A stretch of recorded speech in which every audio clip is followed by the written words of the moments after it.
15 বছর 7 মাসের শাসনামলে মোট বাজেটই ছিল 15টি। মোট 15টি বাজেটে 428 বিলিয়ন ডলার ছিল।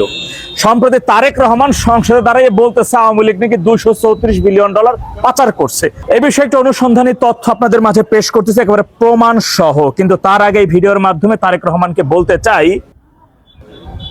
মোট বাজেটের অর্ধেকের বেশি যে সরকার যদি পাচার করার পরে এত এত মেগা প্রকল্প এবং আজকের দেশের এই অভূতপূর্ব উন্নয়ন যদি করতে পারে, তাহলে আপনিও বাজেটের অর্ধেক পাচার করে ফেলেন, কিন্তু এই উন্নয়নের ধারাবাহিকতা বজায় রেখেন। আর যদি সেটা না পারেন, তাহলে বাঙালি জাতি কিন্তু আপনার মুখের উপর জুতা মারতে দ্বিতীয়বার চিন্তা করবে না। অনুসন্ধানী তথ্যটা প্রকাশ করছি, যে একটু মন দিয়ে শুনবেন। তো 15 বছরের অর্থাৎ 9 থেকে 10 এবং 23 থেকে 24 মোট 15টি বাজেটের যোগফল ছিল 56.5 ট্রিলিয়ন টাকা। তৎকালীন গড় ডলার রেট বিবেচনা করলে যার পরিমাণ দাঁড়ায় প্রায় 565 বিলিয়ন ডলার। আওয়ামী লীগ সরকার 15 বছরের পূর্ণাঙ্গ বাজেট তালিকা অর্থাৎ 9 থেকে 10, 10 থেকে 11 আবুল মাল আব্দুল মুহিত, সর্বশেষ আফামা মোস্তফা কামাল সাহেবের প্রত্যেক বছরের বাজেটগুলো আপনারা চাইলে গুগল থেকে দেখে নিতে পারেন, কিংবা বিভিন্ন জায়গায় পেয়ে যাবেন কত বাজেট। কিন্তু এতগুলো বলতে গেলে ভিডিও লং হবে, তাই বলছি না। চুক্তি যদি 234 বিলিয়ন ডলার পাচার হয়, তাহলে দাবিটি সত্য হয়, তবে এর অর্থ হলো মোট বাজেটের প্রায় 41.4% টাকাই পাচার হয়ে গেছে। একটু উন্নয়নশীল দেশে বাজেটের প্রায় অর্ধেক পাচার হয়ে গেলে রাষ্ট্র পরিচালনা এবং দৃশ্যমান মেগা প্রকল্পগুলো বাস্তবায়ন করা অসম্ভব। পদ্মা বহুমুখী সেতু 14 থেকে 22 32,605 কোটি টাকা, এবং রূপপুর পারমাণবিক প্রকল্প, Dhaka metro rail, MRT, Bangabandhu tunnel, Padma সেতু রেল সংযোগ, মাতারবাড়ি গভীর সমুদ্র বন্দর। আমি কোনটাকে খরচ চাইলে সেটা বলতে পারতাম, ভিডিও লং হবে বলছি না। এই মেগা প্রকল্পগুলোতে মোট ব্যয় হয়েছে কয়েক লক্ষ কোটি টাকা। এছাড়া ডিজিটাল বাংলাদেশ উদ্যোগ, বিদ্যুৎ উৎপাদন ক্ষমতা বৃদ্ধি 500 মেগাওয়াট থেকে 28,000 মেগাওয়াট। এখানে বলে রাখা ভালো, বিএনপি কিন্তু জামাত জোট সরকার 2006 সালের শেষ দিকে তারা 500 মেগাওয়াট বিদ্যুৎ রেখে গিয়েছিল, আর আওয়ামী লীগ সেটাকে 15 বছরে 28,000 মেগাওয়াট বিদ্যুতে উন্নত করেছে। এবং 4 লেন হাইওয়ে নির্মাণ বাজেটের একটি বিশাল অংশ ব্যয় হয়েছে। আরো শত শত ছোট বা বড় প্রকল্প, ফ্লাইওভার, হাইওয়ে, বিদ্যুৎ কেন্দ্র মিলিয়ে উন্নয়ন খাতে কয়েক শত বিলিয়ন ডলার ব্যয় হয়েছে। যদি 234 বিলিয়ন ডলার পাচার হতো, তবে এই প্রকল্পগুলোর উন্নয়ন থমকে যেত। প্রধানমন্ত্রী তারেক রহমানের বক্তব্য, যেখানে 68.3 বিলিয়ন ডলার বা 6,830 কোটি ডলার সংখ্যাটি বলা হয়েছে, সেটি একটি আন্তর্জাতিক সংস্থা জিএফআই এর রিপোর্ট থেকে এসেছে। কিন্তু জিএফআই সরাসরি বলেনি এই পুরো টাকায় নিশ্চিতভাবে পাচার হয়েছে। তারা বলেছে এটা বাণিজ্যের হিসাবের অমিল দেখে করা একটি ঝুঁকির হিসাব রিপোর্ট তারা লিখেছে। এটি মানে প্রমাণিত পাচারের সরাসরি হিসাব নয়। তারা আরো বলেছে এই কাজটি করা হয়েছে, অর্থাৎ বাণিজ্য ভুল বা গোরমিলের কারণে কত বড় ঝুঁকি থাকতে পারে তার একটা আন্দাজ করতে পারে। এখানে সহজ করে দেখা যাক, আপনি বললেন যে 100 টাকায় 10টা খাতা বিক্রি করেছেন, কিন্তু আপনার বন্ধু লিখলো সে 120 টাকার খাতা কিনেছে। এখানে 20 টাকার গরমিল দেখা গেল।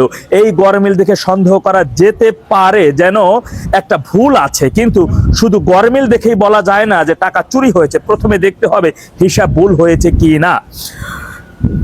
কেন 234 বিলিয়ন ডলার দাবিটি বিভ্রান্তিকর ও মিথ্যা? 234 বিলিয়ন ডলার পাচারের দাবির যৌক্তিকতা, বাজেটের সাথে তুলনা। গত 15 বছরের মোট বাজেটের যোগফল ছিল 565 বিলিয়ন ডলার। যদি 234 বিলিয়ন ডলার পাচার হয়ে থাকে, তবে তার অর্থ হলো সরকারের মোট বাজেটের প্রায় 41% টাকাই পাচার হয়েছে। বর্তমানে বাংলাদেশের জিডিপির আকার প্রায় 450 বিলিয়ন ডলার। 234 বিলিয়ন ডলার মানে হলো দেশের বর্তমান মোট অর্থনীতির অর্ধেকেরও বেশি পরিমাণ অর্থ।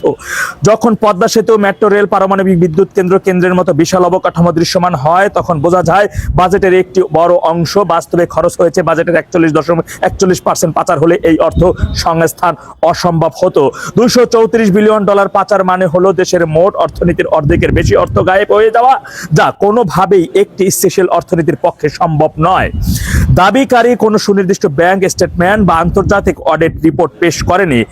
এটি মূলত একটি রাজনৈতিক ও আবেগীয় বক্তব্য। পাচারের বিষয়টি নিয়ে বিভিন্ন আন্তর্জাতিক সংস্থা যেমন জিএফআই, গ্লোবাল ফাইন্যান্সিয়াল ইন্টেলিজেন্স এর কাছ থেকে তাদের বিভিন্ন সময়ের রিপোর্ট অনুযায়ী বাংলাদেশ থেকে প্রতি বছর গড়ে 7 থেকে 8 বিলিয়ন ডলার পাচার হওয়ার তথ্য পাওয়া যায়। 15 বছরে সেই হিসাবে একটি তাত্ত্বিক হিসাব আসতে পারে, আরো বিষয় ইত্যাদি ইত্যাদি। কিন্তু এইটা প্রমাণিত হয়েছে যে 234 বিলিয়ন ডলার পাচার করার পর, মানে 15 বছরের মোট বাজেটের অর্ধেকের চাইতে প্রায় 6 বিলিয়ন ডলার পাচার হওয়ার পরে আজকের এই বাংলাদেশ। আজকের সেই অভূতপূর্ব বাংলাদেশ, এটা কিভাবে সম্ভব? সুতরাং এই ভিডিওর মাধ্যমে, ভিডিও শেষে আমি আবারও বলতে চাই, তারেক রহমান চাচ্চু, তুমিও বাজেটের অর্ধেক পাচার করে দিও, কিন্তু এই উন্নয়নের ধারাবাহিকতা বজায় রেখো। দ্বিতীয় পদ্মা সেতু, এবং কেন আজকে সাজসজ্জা হবে না কোনো শপিং মলে? কেন বাংলাদেশের লাইটিং বন্ধ, বিদ্যুৎ খাত কেন? আজকে বাংলাদেশেই তৈরি হয়, বাংলাদেশেই উৎপাদিত হয় পেট্রোল, অকটেন, যা বাংলাদেশে মোট প্রতি বছর প্রায় 8 লক্ষ টন পেট্রোল এবং অকটেন আমাদের প্রয়োজন হয়। আমাদের মোট উৎপাদন হয় 16 লক্ষ টন, চাইলে আমরা 8 লক্ষ টন বিক্রি করতে পারি। তাহলে সেখানে কেন পেট্রোল অকটেনের এত ঘাটতি? বাকি তেল কোথায় চান্দু? কোথায় বাকি তেল? আজকে একদিনে ফাল দিয়ে একেবারে 380-87 টাকার উপরে 12 কেজি এলপিজি গ্যাস বাইরে গেছিল। যখন ইউক্রেন রাশিয়া যুদ্ধের সময় আওয়ামী লীগ সরকারের সময় গ্যাসের দাম বাড়লো, তখন তো আজকের এই বুইরা মির্জা ফখরুল আর ওই যে বিসি সারা রুহুল কবির রিজভির হুঙ্কারে মিডিয়া একেবারে কাপাকাপি শুরু হয়ে গেছিল। তাহলে এখন কেন সেই কাপাকাপিটা নাই? মনে রাখবেন বাঙালি জাতি, আপনারা কিন্তু, আমি আগেও বলছি এখনো বলতেছি, হারিকেন লেম কুফো রেডি রাখেন।